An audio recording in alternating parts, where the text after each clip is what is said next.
स्वागत करते. आता पाहूया बातम्या विस्तारानं.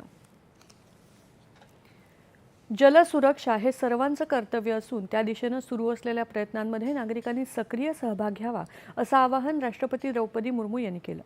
नवी दिल्ली इथे आज आयोजित जल महोत्सव राष्ट्रीय कार्यक्रमामध्ये त्या बोलत होत्या. पूर्वी ग्रामीण भागात लोकांना लांबवरून पाणी आणावं लागायचं आणि पिण्याच्या पाण्यासाठी मोठा संघर्ष करावा लागायचा.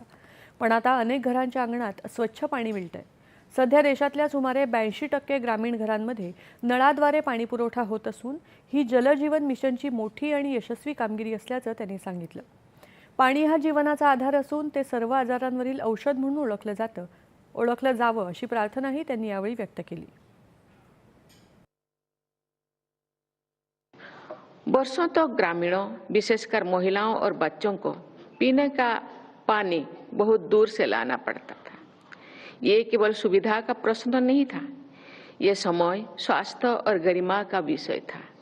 ग्रामीणों के समक्ष उपस्थित इन चुनौतियों के समाधान के लिए भारत सरकार ने जल जीवन मिशन का शुरुआत किए हैं.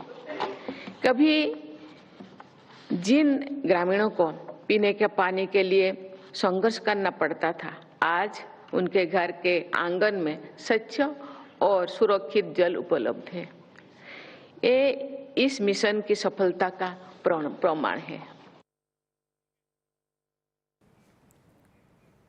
या महोत्सवादरम्यान जल जीवन मिशन अंतर्गत समाजात तळागाळापर्यंत चांगलं काम करून सकारात्मक बदल घडवणाऱ्या व्यक्तींचा आणि संस्थांचा राष्ट्रपतींच्या हस्ते सन्मान करण्यात आला. पंतप्रधान नरेंद्र मोदी आज केरळम आणि